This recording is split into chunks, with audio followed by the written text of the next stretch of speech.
You think because you care. You analyze because you want to get it right. You replay the past to make sure you didn't mess it all up. You rehearse the future so you don't get caught off guard again. You live in your head. You study every word you said, every silence that followed, every possible interpretation of what they might have meant. You think so much that you forget to live, and it's not your fault. But Nietzsche would say, it is your responsibility. Because the real danger isn't that you overthink, it's that you mistake overthinking for wisdom. You confuse the paralysis of thought with the safety of preparation. You believe that one more analysis, one more replay, one more mental rehearsal will finally give you peace.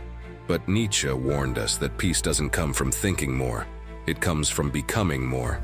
So let's begin. This is not a video about how to calm your mind. This is a message about why your mind is loud in the first place, and why, according to Nietzsche, silence cannot be reached through analysis, but through transformation. Let's go back to the root. Overthinking is not a habit. It's a defense mechanism. It's what happens when life overwhelms you and the mind says, if I can't control the world, at least I can control the simulation. You go inward, not in reflection but in retreat. You fold into yourself like a frightened animal hiding from the elements. You build a fortress out of thought and call it intelligence. But inside, you're still afraid. Afraid of acting, afraid of failing, afraid of feeling. So you loop.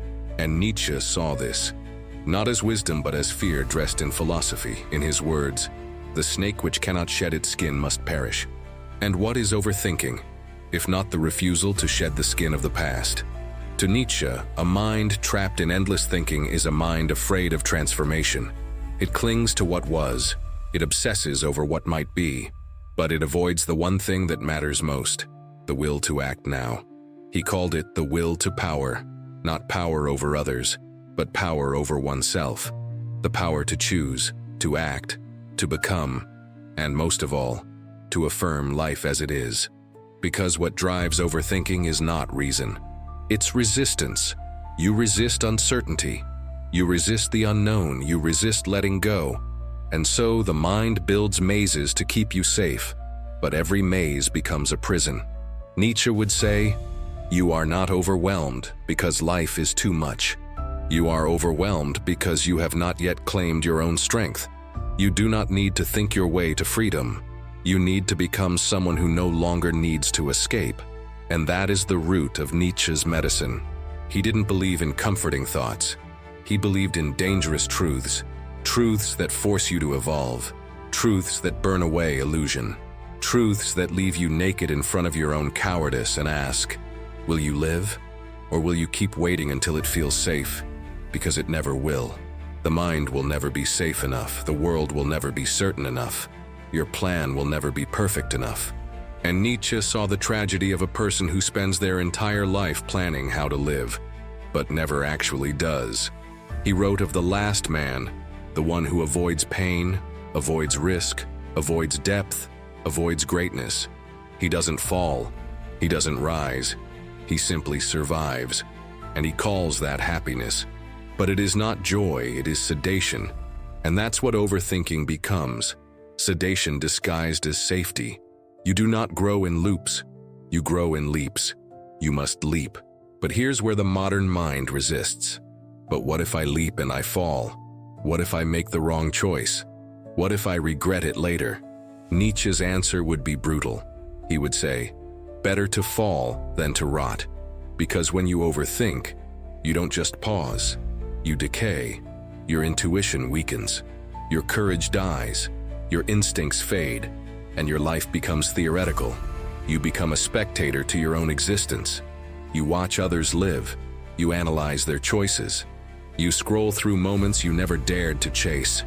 And all the while your soul screams, let me out, let me move, let me try, let me fail, let me feel. Because Nietzsche didn't see failure as the enemy. He saw stagnation as the only true sin. He wrote, the secret for harvesting from existence the greatest fruitfulness and the greatest enjoyment is to live dangerously. That doesn't mean reckless. It means real. It means no longer postponing your life until it makes sense. It means no longer waiting until you are unafraid. It means acting while scared, speaking while shaking, creating while uncertain. Because only through motion can you break the thought loop. And yes, you will still think, but now your thinking will serve your movement, not your paralysis. So what now? You must stop asking, what if I make the wrong decision, and start asking, what kind of person am I becoming if I never decide at all? Nietzsche believed that life is not a puzzle to be solved. It is a fire to be walked through, a dance to be joined, a song to be screamed. And overthinking turns down the volume until all you hear is your own hesitation. But that's not who you are. You are not a calculation. You are a force. You are not here to analyze life. You are here to collide with it. And that is the shift. From thinker to creator, from fear to force, from caution to courage. Because the world doesn't need another person who knows the right thing. It needs someone who does it. Nietzsche would not hand you a blueprint. He would not give you comfort. He would not promise clarity. He would look you in the eye and say, you must become who you are. And if you don't know who that is yet, you will not find them in thought. You will find them in motion, in effort, in becoming. In part 2, we'll go even deeper. We'll uncover why Nietzsche believed morality itself feeds your mental trap, why guilt is not a virtue, why certainty is the death of your soul, and why the only way to outgrow your thoughts is to outgrow the version of yourself who depends on them. If you can't stop overthinking, maybe it's because you haven't yet stepped into a life that demands more of you than thought can provide. That life is waiting, not in your head, but in your hands. In the mind of the overthinker, every action is a potential mistake. Every decision is a moral test. Every silence must be interpreted. Every outcome must be predicted. You live not to move forward, but to avoid doing wrong. And Nietzsche saw this as a sickness, not of intellect, but of morality. Because what if your overthinking isn't about logic? What if it's about shame? What if, deep down, you believe that something is wrong with wanting, with choosing, with being seen? What if you've been trained, quietly and systematically, to feel guilty for being yourself? Let's go deeper. According to Nietzsche, guilt is not a natural emotion. It's a product of control. In ancient societies, guilt didn't exist the way we know it now. There was fear, there was punishment, there was consequence. But guilt, internal, chronic, spiritual guilt, was born with the rise of religious and cultural systems that needed people to police themselves. Nietzsche called this slave morality, the morality of the weak, the morality of the fearful, the morality designed to shame the powerful impulse to live, not the impulse to dominate, but the impulse to expand, to express, to desire, to act. He believed we were born with a will to power, a natural drive to shape our lives, to assert our existence, to rise. But society, fearing this freedom, called it dangerous. It labeled your desires selfish, your instincts sinful, your hunger shameful. And so you learned to fear yourself. You learned to doubt your fire. You learned to suffocate your instincts with a cloud of overthinking, until even your freedom felt like a threat. This is why Nietzsche called guilt a psychological parasite. It infects your sense of self until you believe that hesitation is goodness, that obedience is virtue, that silence is strength. But it's not. Hesitation is fear. Obedience is survival. Silence is suppression. And none of them will lead you to joy. You can't think your way into self-respect. You can't obey your way into self-trust. You can't shame yourself into greatness. You have to undo the conditioning. Nietzsche believed the highest human was not the most moral, but the most self-created. He called this the Übermensch, not a perfect man, but a becoming one who outgrows guilt, who steps beyond good and evil, who acts not from fear of punishment but from love of life itself. But what does that mean for you? It means that every time you hesitate out of guilt, you are reinforcing a morality that does not serve your soul. It means that your thoughts are not neutral. They are part of a system designed to keep you small. A voice that says, don't speak too loudly, don't want too much, don't stand out, don't make a mistake. But Nietzsche would ask, why not? Who told you that your greatness is arrogance? that your truth is aggression, that your desire is dangerous. The answer is always the same: someone who needed you obedient, someone who was afraid of your light, someone who felt powerful only when you felt guilty. And now you carry their voice as your own. That's the tragedy. The overthinker does not hear their own mind. They hear echoes. Echoes of shame, of rules, of fears that were never theirs. And so the escape from overthinking is not found in solving a puzzle. It's found in burning the script. Nietzsche didn't want you to organize your thoughts. He wanted you to overcome them, to see them not as facts, but as habits. Habits that were built to keep you docile. He once wrote, "Morality is the herd instinct in the individual," meaning you are not thinking your own thoughts. You are feeling what the herd wanted you to feel. And now, it's time to wake up.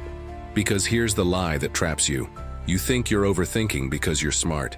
But what if it's because you're scared? What if every analysis is a delay? What if every loop is a leash? What if your thoughts are not your strength, but your excuse? Nietzsche believed that we escape overthinking not by becoming more intelligent, but by becoming more dangerous. Dangerous to the rules, dangerous to the lies, dangerous to the inner critic who says, "Don't try, don't speak, don't act." And dangerous simply means alive. To be alive is to risk being wrong, to risk being seen, to risk being rejected, to risk being real. And yes, your heart may break, your plans may fail, your certainty may disappear, but that is where freedom begins. Nietzsche didn't want you to feel safe. He wanted you to feel powerful, not over others, but over the part of you that hides behind hesitation. So, what does that look like? It looks like moving before the thought tells you to wait. It looks like trusting your body more than your brain. It looks like saying yes even when you're unsure, and no even when they expect you to say otherwise. It looks like becoming unreasonable in the best way, not irrational, but unconditioned. You stop asking, "What would they want me to do?" and start asking, "What would the truest version of me choose right now?" That is how you escape the trap.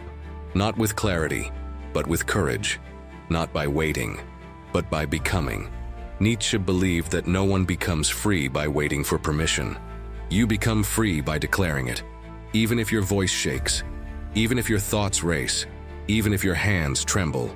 Because freedom doesn't mean silence in the mind, it means motion in the face of noise. And that's the paradox. You stop overthinking by doing something before you're ready, by creating, by expressing, by stepping forward without the guarantee of applause. Because thinking without movement is just decay in disguise. In part 3, we'll go further. We'll uncover Nietzsche's greatest spiritual test, the idea of eternal return. We'll ask, if you had to live this moment over and over forever, would you still hesitate? And we'll end with a final invitation, not to think, but to live, not to wait, but to rise. If overthinking has been your home, then what comes next is your escape. There is a thought, so heavy, so terrifying, so honest, that Nietzsche said it was the ultimate test of your soul. He called it eternal return. Imagine this: every choice you make, every breath you take, every mistake, heartbreak, silence, and hesitation will happen again and again and again, forever. No escape, no do-over, no afterlife reward to justify it. Just this moment, on repeat, endlessly. Now ask yourself, if this life, exactly as it is, had to be lived over and over again, would you still waste it overthinking? Would you still freeze at the edge of every decision, waiting for certainty? Would you still abandon joy in the name of safety? Would you still hide behind logic while your courage dies in silence? Nietzsche said, "This life, as you now live it and have lived it, you will have to live once more and innumerable times more." It's not a punishment, it's a mirror. Because eternal return asks only one thing: are you living a life you would willingly choose again? And if the answer is no, then the time to change is now. Not when it's clearer, not when it's calmer, now.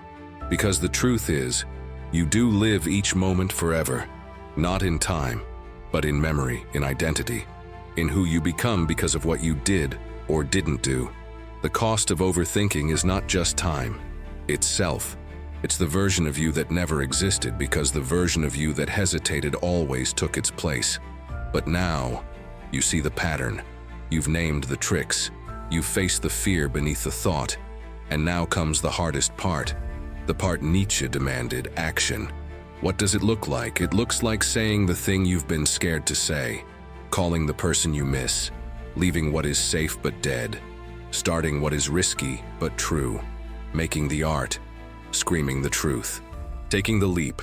It looks like standing in front of your life and declaring, "This is mine now, not someday, not if they approve, now." Because Nietzsche never believed in passive transformation. He didn't want you to heal in secret. He wanted you to burn away who you were told to be, so that who you truly are could rise from the ash.